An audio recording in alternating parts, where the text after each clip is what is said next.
Hey friend, probably you have been a long time stammerer or you feel embarrassed on your intonation or accent as people look down on you when you speak English. I understand your feelings. However, it's a piece of cake. You can get it fixed with us. Did you know you can speak English with a British accent like a native speaker? Come on, you can do it, you just need some tips.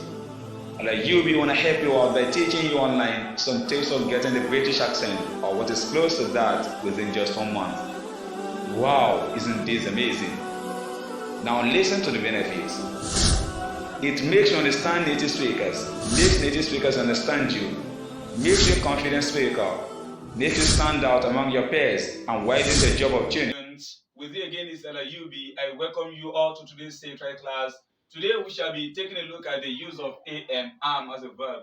This verb, as you can see it on the board, is one of the be verbs. It has sisters, which are is, are, was, and were. These are the sisters of am, and they are called be verbs, or some call them verbs of be verbs or verbs of be. These verbs are used to show state of being or condition. For example, if you say the boy is a student, the boy is a student, is there is a be verb. It is used to show the state of being of the boy. So its state of being or condition is that he is a student, or the boy is happy.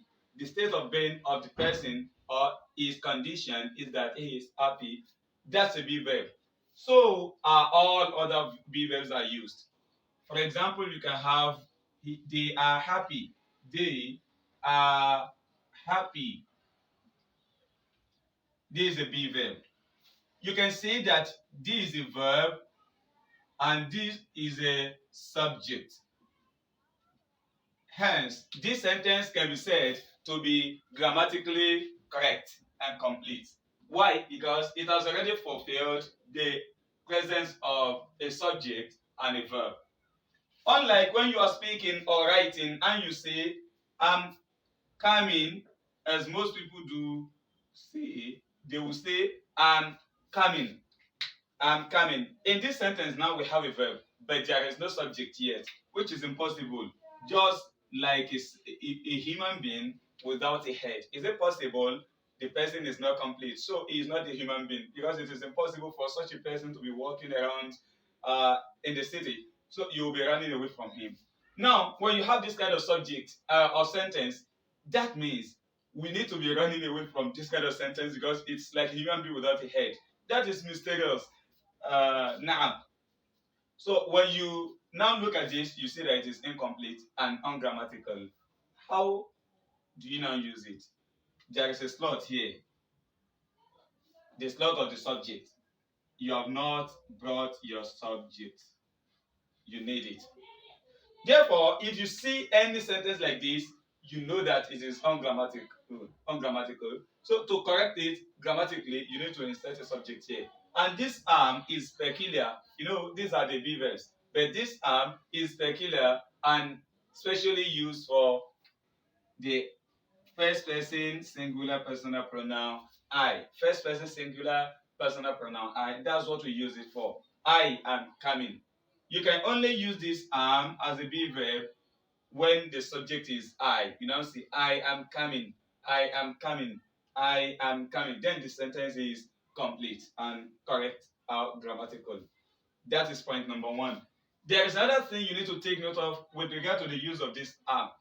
This one is at the writing level. When you want to write, we see it written like this. We say the sentence is grammatically correct.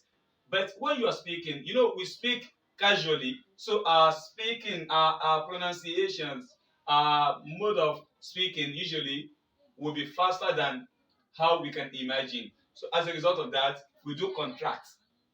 We do what is called contraction. Then we see I'm. When pronouncing this, most people do make a mistake of pronouncing it as am.